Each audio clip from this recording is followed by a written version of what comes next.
608, it does not go down the middle, but goes around the two properties. The block wall is also shown as an example of the material that the applicant is requesting to use. And then the applicant has also provided a grading plan, which shows the existing elevations of the roadway and the proposed elevations on the property. The grading plan shows the centerline elevation ranging from 6.62 to 7.22 feet, with the house pad being at 7.5 feet. So this does not exceed the maximum fill height above centerline grade. Staff reviewed everything as submitted. We do have a couple of questions about the grading of the site and whatnot. However, staff does recommend the allowance of the retaining wall as long as we're able to answer the zoning questions and meet the building code requirements.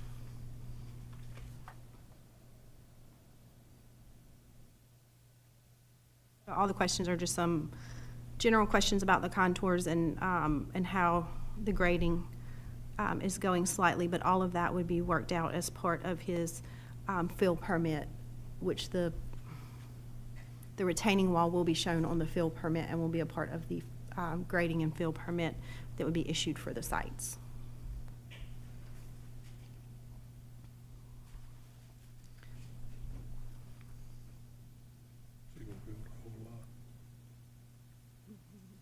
What's the reasoning for the walls there? I mean, I drive by there every day, and it's pretty much flat, that whole parcel, the area. So I'm just, why the retaining walls? Yes, sir. Well, it goes like this. It's way Please come up to the speaker and state your name for meeting minute purposes. Thank you. Hello, Jesse Zimmer. It slopes way down, so it's like 2.5 feet below the road level. So it's not level. The front of the lot is getting a 1/2 foot or less. The back of the lot is getting the 2.5 to, or about 3 foot. Mm-hmm. In here it says it's a request for a 3.5 foot wall, but the 3.5 is at the highest point, and then it would taper down. Towards the front of the lot. Mm-hmm. And all fill would be contained within the lot, and nothing would be allowed in the right of way. And you're going to do it on both sides of the two lots, but are you going to sell them In the middle? separately? No. So what it is, we're just trying to hold up back a bunch of dirt so we can have a big pool in the back, so it will look a lot nicer. So I'm trying to get, he did submit a grading plan. I'm just trying to get it on the screen. The one in the packet, you might need a magnifying glass to see it. I apologize for that, but I am pulling it up. You should be able to see it on your screen momentarily. So it's a swale between the two houses. It'll just be level all the way across the whole 2 lots. There's a lot on the south's got a lot of the, It's going to go like this, like a little bit, but not very much in between the 2 lots. So that's what it shows from the engineer. I own both lots, so I'll own both houses. So, and that's kind of the little things that Jesse and I are going to work out through the zoning permit process, is how that is finally going to look. It may be, you know, that the ditch comes and then there's like a hump at the end of the ditch, so it becomes more of a retention area and less of a, because there's not a roadway ditch to drain it into. So those are the kinds of things that Jesse and I are working on the backside of getting. And for most of my houses already, I've done double the storm water. So we'll retain all the water that comes off the house with inside the property from storm water. Most people just put it on one side, so we'll put it on both. So that's nothing that's required, but it's just, we'll retain our own water. So where will the pool go? Right in the very back. I think actually shows on the site plan. I don't know. Both? Both of them. So if you look at the site plan, that's the loose paper, the pools are shown in the rear. Can't read. Oh, not that loose paper, the other loose paper, yep. So the goal is to have 5 of these houses in this same vicinity area with about $250,000 pools. So it'll be called the Sunsets of Surf City. The retaining wall close to the property line, on the property line? About roughly 3 feet away. Because you're going to have your foundation underneath, so there'll be a little bit of spot in the back of it.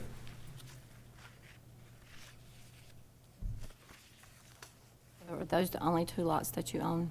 No, I own 3 lots across the street. But this is the only property that, This is only the one we're discussing today, yeah. the retaining wall though? Yes. The other one will be a seawall. I don't really know the difference. There's really no jurisdictional differences between a retaining wall and a seawall, but yeah.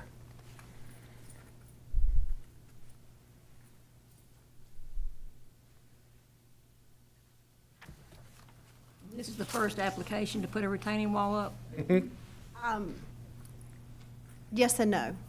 So on your commercial site plans, whenever retaining walls, they're a part of the commercial site plan, they're typically shown on the site plan. This is their first residential request that has come to planning board.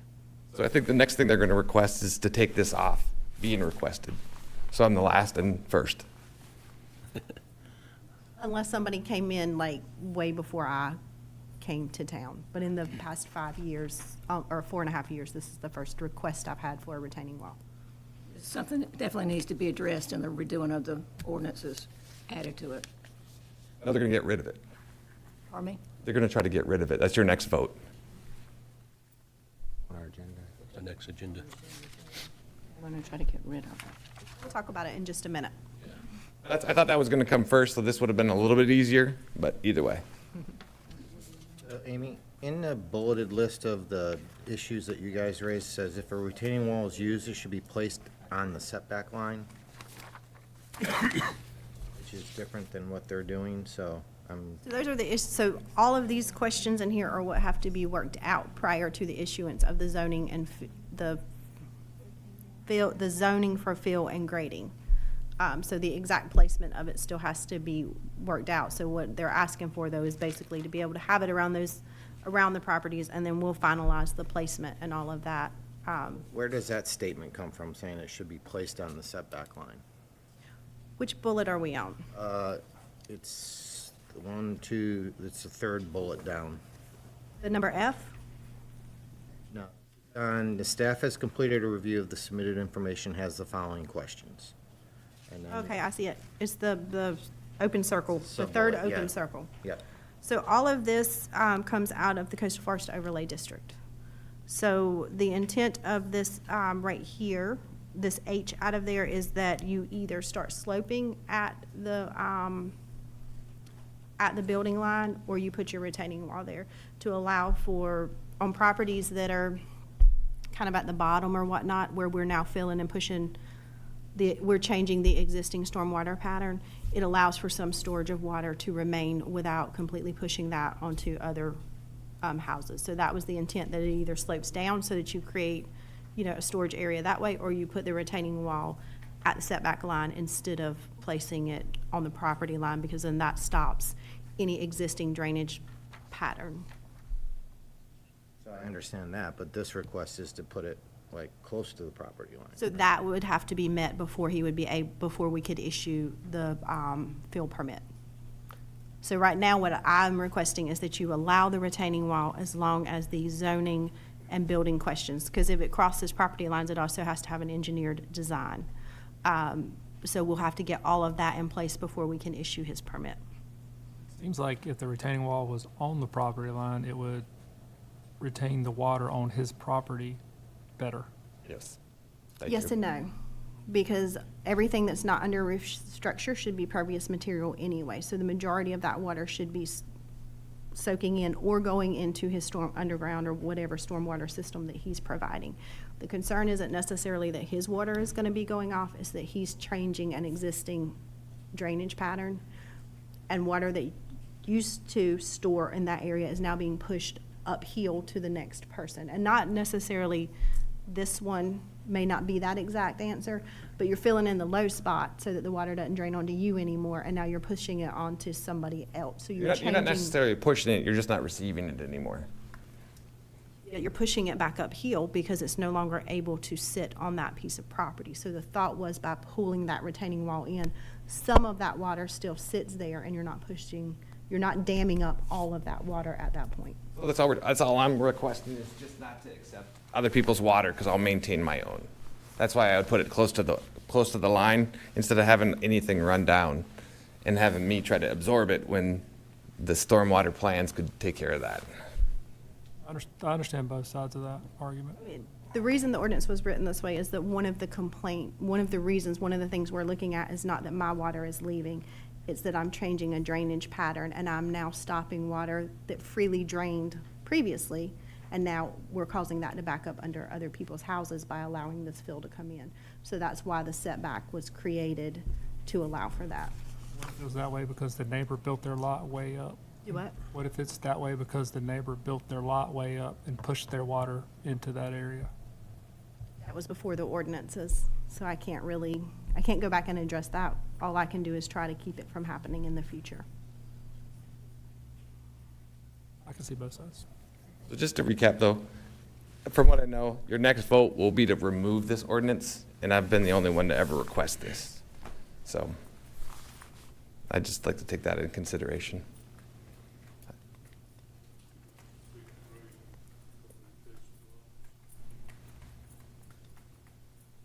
I make a motion that we approve it as long as he follows the zoning and building requirements. I'll second that. I have a first and a second. Do I have any discussion? All in favor? Aye. Any opposed? Thank you. It's approved. Thank you.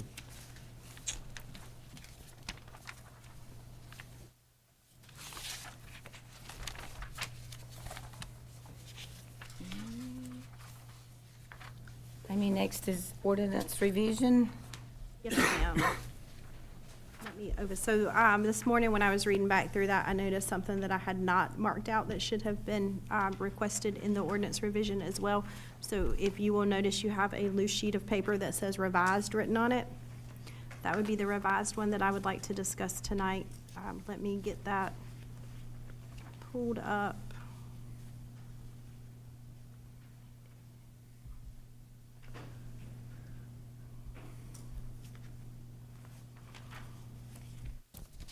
All right, so as we have just discussed, Appendix A, Section 5.2 of the town ordinance creates the zoning requirements for the town. The town is currently working to update these zoning and subdivision ordinances so that they reflect the recently adopted comprehensive land use plan.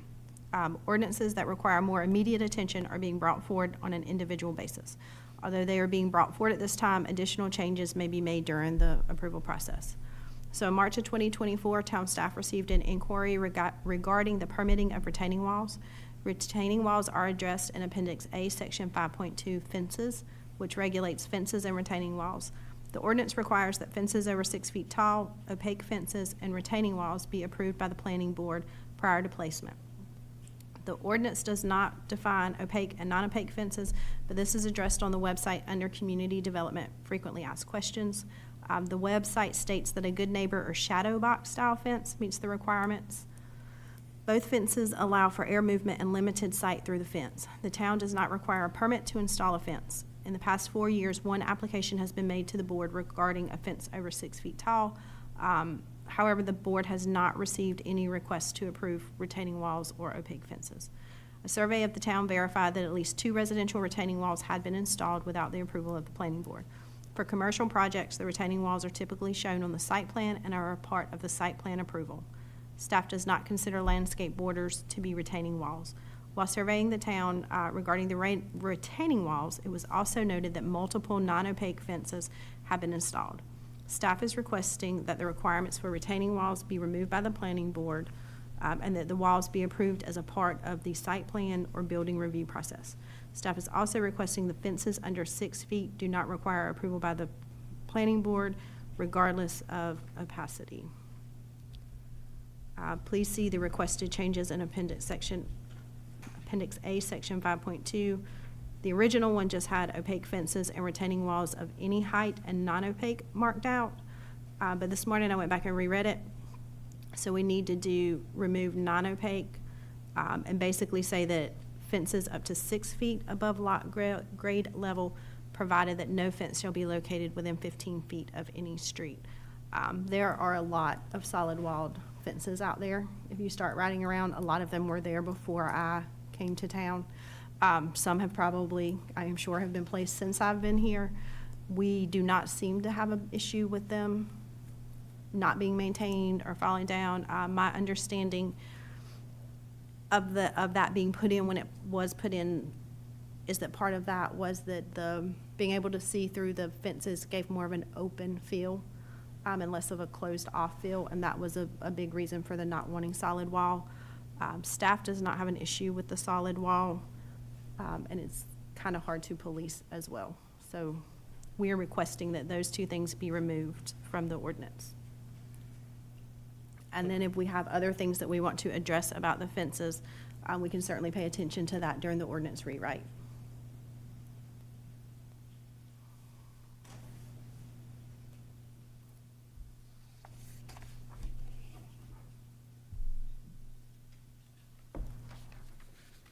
So you'll be able to build a fence under 6 feet without coming for any permit or approval? We have no permit process right now, so if you put up a fence in your backyard and it is a solid walled, I'm gonna catch that if I happen to ride down that road, catch it after you have already installed it. So they're not being, There's no penalty, I mean, there's no penalty for that, or is it- theoretically, there is. We could go out and say it's, you have 30 days to get it fixed. If not, it's $50 a day, every day, until you remove it. But all of those fences would have had to have been there less than 7 years. We'd have to verify that they were less than 7 years because of the statute of limitations. And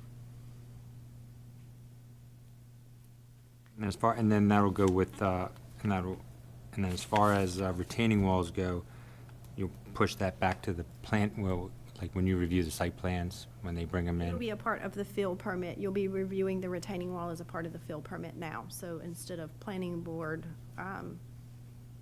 issuing it, it would be, you wouldn't have to say it was okay and then us review it, because we still have to review it and approve it and make sure it meets the Coastal Forest Overlay District and any residential building codes anyway. We would just go ahead and make sure that it met all of those requirements. How about if after they do it after they put a retaining wall in after the site plan's been approved, and 3 years later, they do a If they were adding any fill in the Coastal Forest Overlay District, then they would have to come back to us for that fill permit anyway. Can I ask a question on that? Come to the podium, please.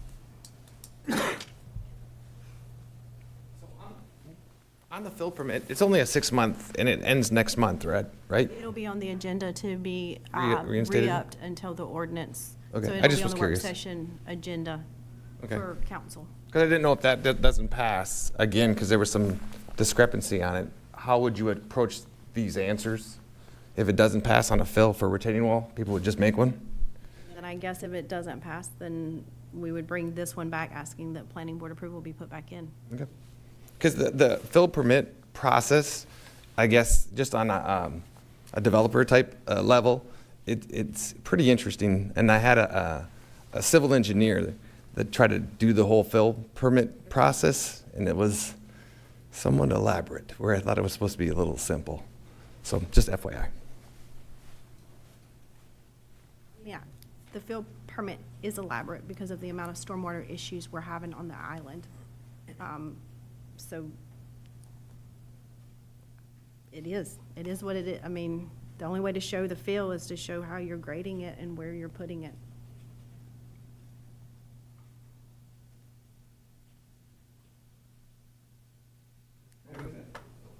Is there a plan? When it was created, it just said 2 feet was your max. It was no extra additional things.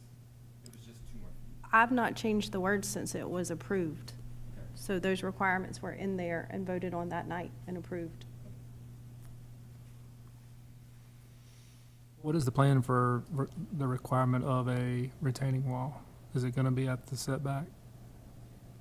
The intent is for it not to be at the setback, to allow for that existing drainage pattern to continue to an extent. We still want the person that's building on that property to be able to build, and if they need to build up, then we still want them to be able to do that, but we don't want to do it at the detriment of the existing home next door either. Yeah, I would just caution you about a piling house, putting pilings close to the setback line with a retaining wall right there. Some kind of happy median between the property line and the setback, maybe that's a, Could be.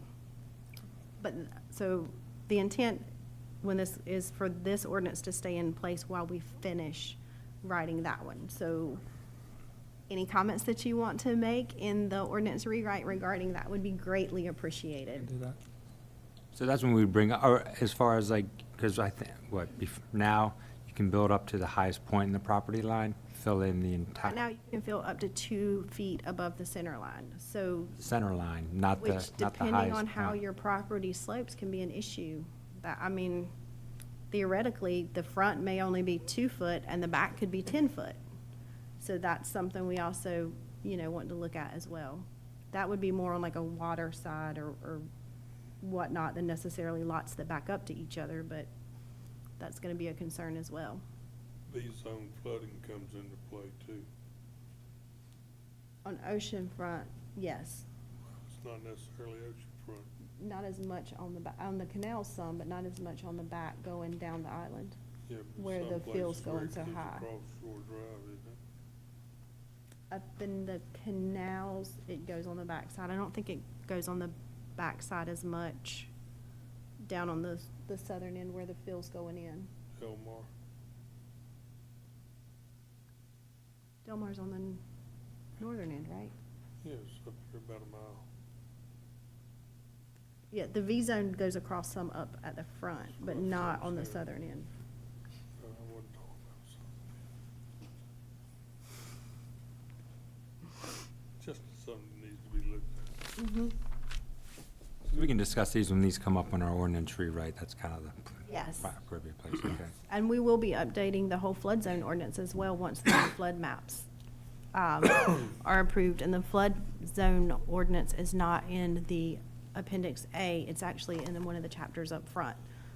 So all of that will be updated as well. So this all could change again after we change it. All right, well, I make a motion to approve the text amendment as written. Second?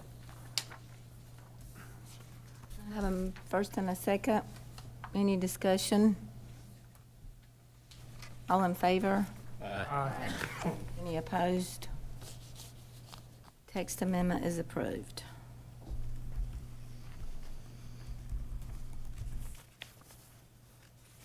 You got any updates for us? I do. So Applewood Trace, I've had a meeting with them this morning. They are preparing their submittal package for their first TRC meeting, so they're working through that. I had a couple questions on some things they had done, so we're working on some back and forth. Should be a little bit before y'all see that, but I did want you to know it is moving forward. The Evolve rezoning passed. They were kind of discussing changing engineers or whatnot. So they're kind of working through that process and should be submitting. The NC50 Mexican restaurant, which is Agave Azul, they are, they're thinking about changing the way that it's going to look. So I have to have the architectural plans before I can approve it. So as soon as I get those architectural, I think everything else has been resolved and they'll be ready to move forward. I just need those finalized architectural plans to make sure they meet it. The rezoning of the Rochelle property, we received a revised rezoning request for R5 this week. It should be on your next agenda to look at that rezoning. The proximity, expect that site plan at the May meeting. We had everything except for one small thing, so they did not make the cutoff on this agenda, and they will be on the next agenda. The Terraces, which is the subdivision behind Harris Teeter, they had on their site plan 3 lots shown as, not as lots, but as future development, so they weren't approved on the preliminary plat as actual lots. They are working to come back forward and get those 3 additional lots, which would change that from a 76 to a 79 home subdivision. I am waiting on some of the state permits showing that they are permitted to have those additional lots before I bring it forward to ask for approval of the preliminary plat. And it'll probably be approval of the preliminary plat and then immediately the final plat, because they already everything is in already around them. They were just shown as future development for some reason. Turtle Cave Villas, which is the old Blizzard's apartment on the island. We are completing the site plan review. We have met with them a couple of times on this one. Expect that at your May meeting. And then rezoning request adjacent to Dandelion Drive. That is going back towards Lowe's on the left.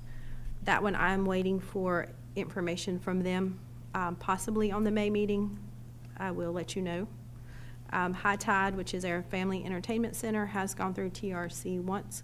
We are finalizing, they have resubmitted, so we're finalizing that review and hope to have their comments. So it could be, the comments were pretty minor, so it should be on the May meeting.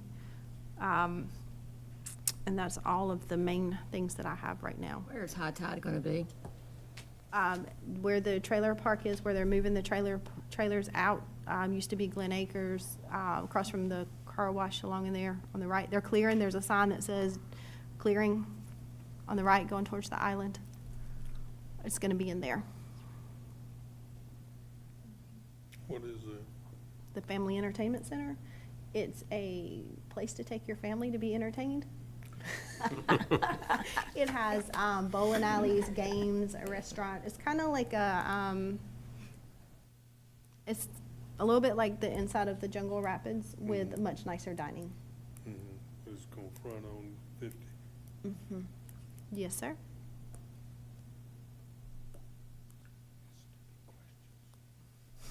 Planning board gets free passes for a year. That's what I heard too. Okay, thank you, Amy. Do I have any other discussion? Do I have a motion for adjournment? I'd make a motion to adjourn. I'll second. I have a first and a second. All in favor? Any opposed? Meeting is adjourned. It's yours now.